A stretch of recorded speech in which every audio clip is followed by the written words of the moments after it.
Fox News is now streaming live on Fox One. When news breaks, we don't just report it. We go beyond the headlines to get the full story. Get live coverage, in-depth analysis, and perspectives from the voices you trust, all in one place. Whether you're at home or on the go, stay connected to the stories shaping our world. Stream Fox News on Fox One. Download today. Hey, sweetie, your mother showed me this Carvana thing for selling the car. I'm going to give it a try. Wish me luck. Me again. I put in the license plate. It gave me an offer. Unbelievable. Okay, I accepted the offer. They're picking it up Tuesday from the driveway. I haven't even left my chair. It's done. The car's gone. I'm holding a check. Anyway, Carvana, give it a whirl. Love ya. So good, you'll want to leave a voicemail about it. Sell your car today on Carvana. Pickup fees may apply.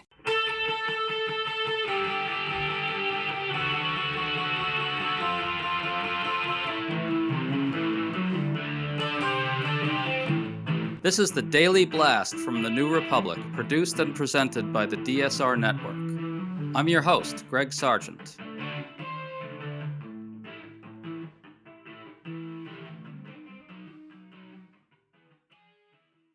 Donald Trump has been losing on a lot of fronts lately. The Strait of Hormuz remains closed. His attack on the Fed chair failed. The Supreme Court struck down his tariffs and will probably rule against him on birthright citizenship. He failed to prevent Virginia from passing a referendum adding House seats for Democrats. And that's only a partial list.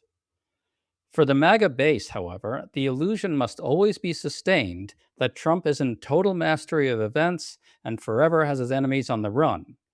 So his team is now leaking word that he's going to seriously ramp up the prosecutions of enemies.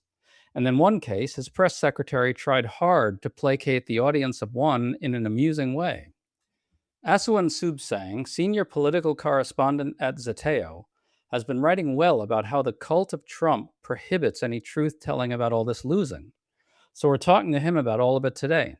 Swen, always good to have you on. Thank you so much for having me back. Well, let's start with the first big one. Trump's Justice Department has dropped its effort to prosecute Federal Reserve Chairman Jerome Powell for supposedly lying to Congress about a renovation of Fed headquarters. This thing was always a joke. One federal judge blasted it as an effort to harass Powell, primarily over Trump's hatred of him. And the New York Times reports that prosecutors admitted that they didn't have evidence of any crimes by Powell, but wanted to press forward anyway. Swen, that's not how this is supposed to work, is it? Okay, something that really pisses me off about this stuff is if you go down the roster of the names that are publicly available of the lawyers at DOJ who are conducting this, these are not always people who used to be on Donald Trump's personal legal team. There are a good number of them who have been there for a while, throughout multiple administrations, not just this one. So these hugely corrupt authoritarian efforts are not just defined by the pure-blooded Team Trump individuals. It is populated also by people who have been in the system for a long time and continue to stick with it when they could very well just, do the ethical thing and resign. So there's a lot of people got blood on their hands on this stuff. But the good news is, even if these people don't face the sort of professional consequences that you or I would think would be appropriate for doing something so brazenly corrupt and authoritarian, when you get before a judge, in some cases, even occasionally, sometimes a Trump-appointed judge, you have to make an argument that kind of occasionally amounts to 1 + 2 does not equal 11. And a lot of these lawyers are waltzing into court, trying to, with a straight face, convince these judges that, of course, Donald Trump's effort to punish all of his enemies is built on math in which 1 + 1 = 11. How could you possibly say that's fictitious, Judge?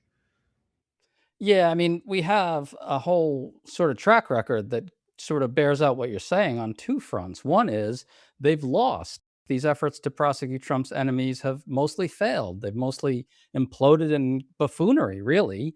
And point two, we've actually seen a lot of resignations and a lot of consternation from the professionals at DOJ. So yes, these people who are doing this stuff could be following their colleagues out the door and could be doing the principled thing, but they're not.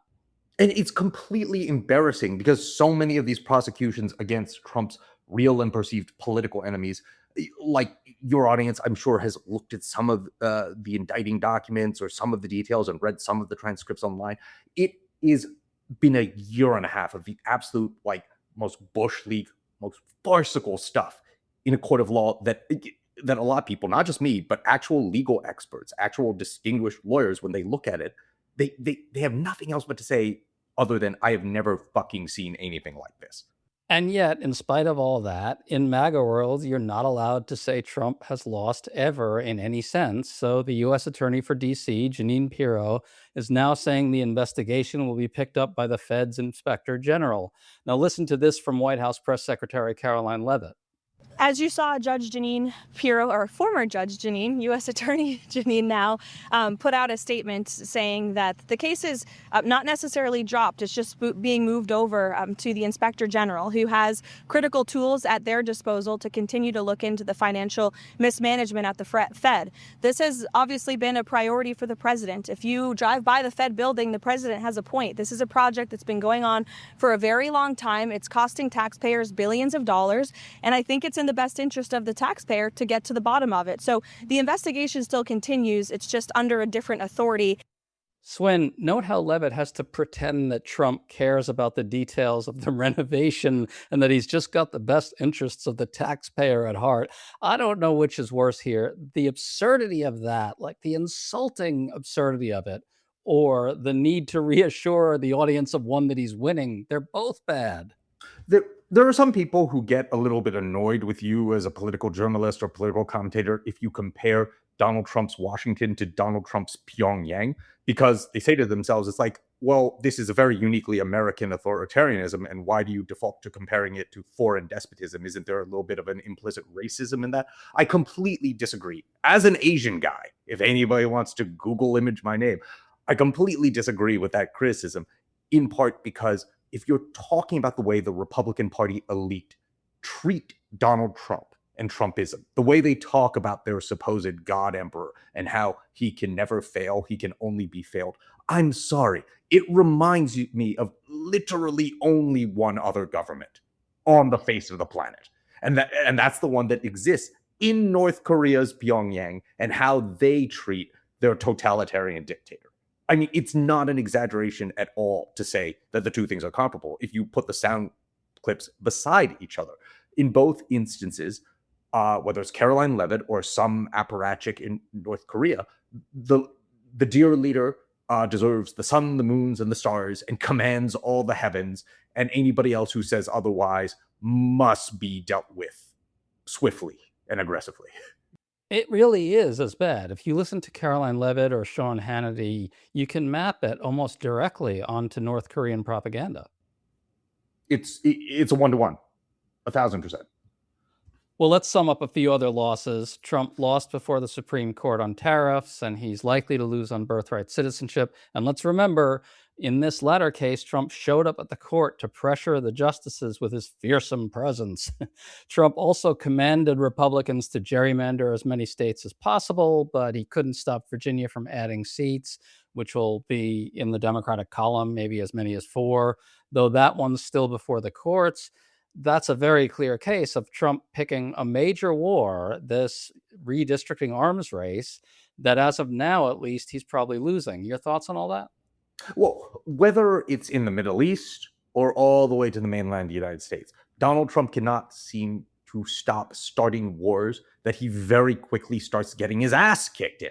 Look, he's trying to rig upcoming elections in his and the Republican Party's favor on a multitude of fronts. This is one of them, in which he pressured the Republican Party in a variety of states, obviously most notably Texas, to do redistricting at a time when they typically don't do it, so he could try to dilute Democratic seats and advantages for the 2026 midterm elections. Now, Democrats, as you and I are used to pointing out, often have an instinctive inclination to try to take the high road, or at least pretend that they're doing that, and have a problem with either literally or proverbially fighting back or punching back. This time, to some of the Democratic Party leadership's credit in different states, decided that, okay, we're not going to unilaterally disarm on this. If Donald Trump is going to try to rig an election, we need to try to establish deterrence for the future so that we can at least try to send a message to the Republican Party that if you keep doing this, it is going to turn out poorly for you. And so far, at this current state in the arms race, because of what happened under Gavin Newsom's leadership in California and others in California, and because of what happened in Virginia very, very recently, it seems like it's basically a universally accepted premise here that Donald Trump and the Republican Party are currently on the losing end when you do the very basic math. To stay up to date on all the news that you need to know, there's no better place than right here on the DSR network. And there's no better way to enjoy the DSR network than by becoming a member. Members enjoy an ad-free listening experience, access to our Discord community, exclusive content, early episode access, and more. Use code DSR26 for a 25% off discount on sign up at thedsrnetwork.com. That's code DSR26 at thedsrnetwork.com/buy. Thank you and enjoy the show.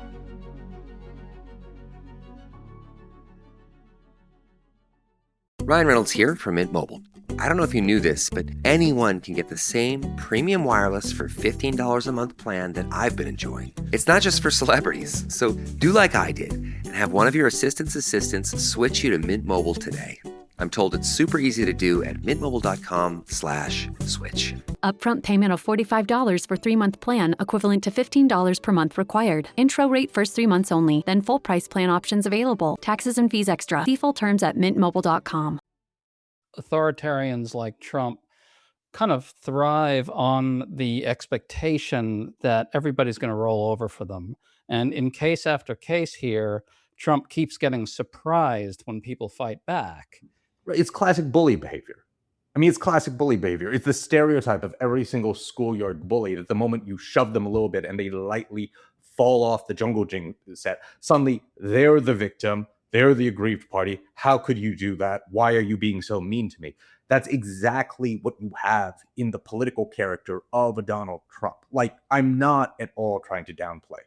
I never will downplay the severity of the damage that he and his gang are causing and are likely to continue causing on historic levels between now and whenever they're out of office. I'm not downplaying that at all. Having said that, they are losing more, and in some cases a lot more, than they and their cult would ever publicly admit, and especially President Donald Trump would ever be willing to admit. Otherwise, his ego would cave in on itself. And also, at the same time, there is a pathetic weakness and massive gaping hole of insecurity that undergirds all of this MAGA authoritarianism. Like, I would feel sorry for all of them if they weren't so despicably cruel on a multitude of fronts. I really would. I have to suppress that part of my brain and my heart that makes me want to feel sorry for these people.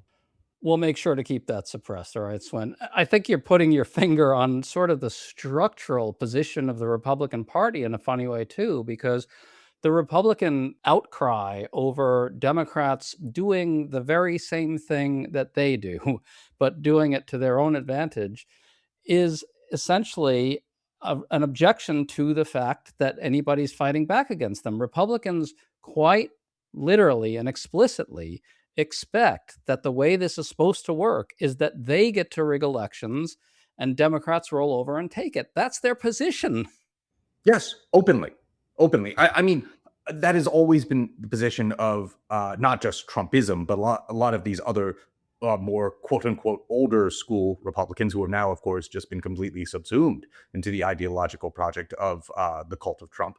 But yes, their position has always been like, it is morally crooked or maybe even illegal if you do 1/10 of something. If we do 9/10 or 100% of something, we get to do it just because it would hurt our feelings if you said we didn't get to do it. And by the way, the Roberts Court agrees with us. So, haha, check the scoreboard.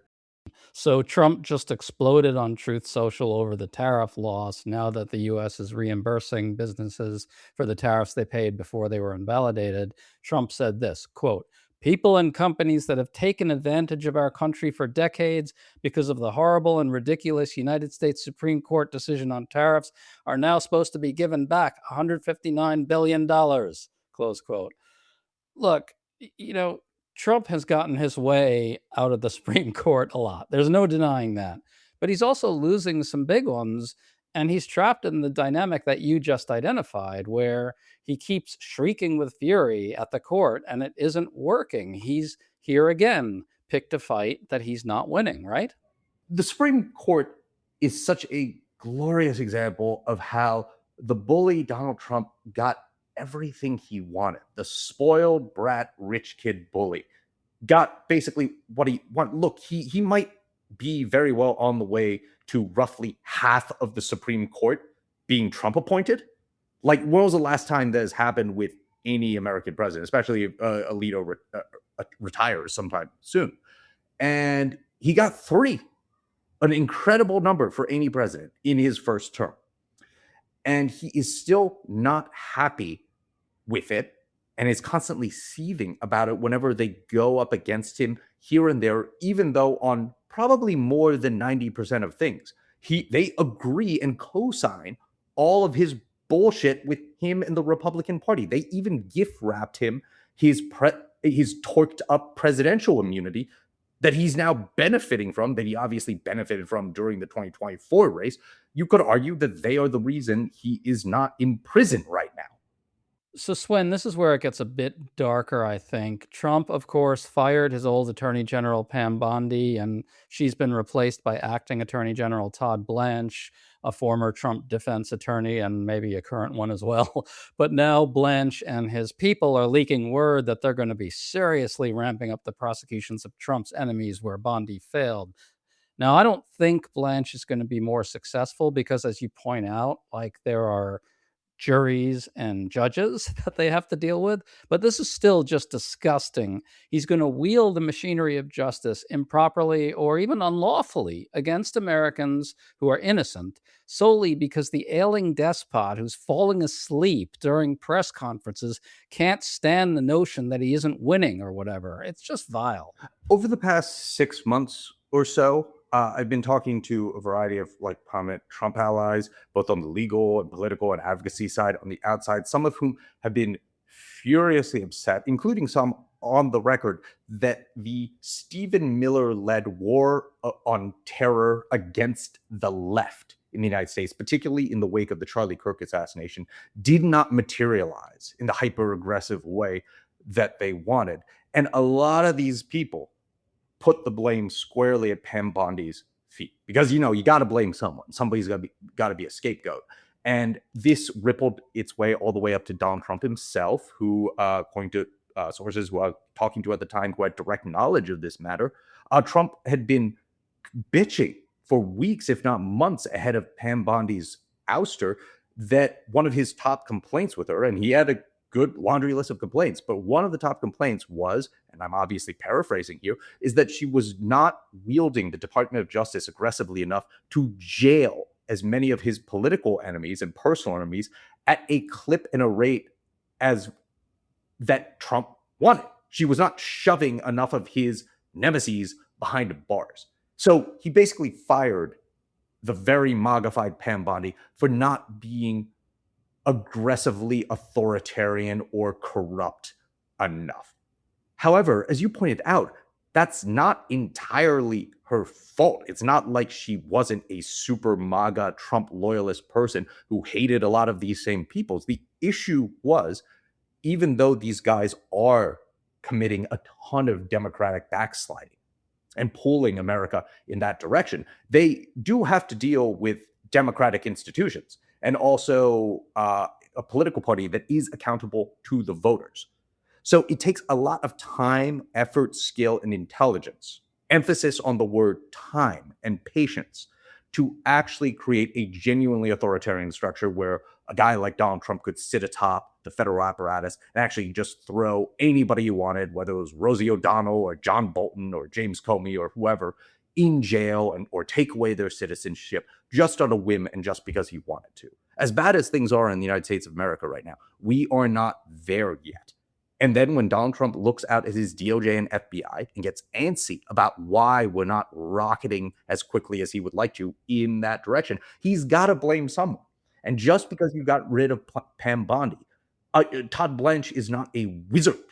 He's not going to get you your Reichstag fire moment in a week and a half. It's just not going to happen.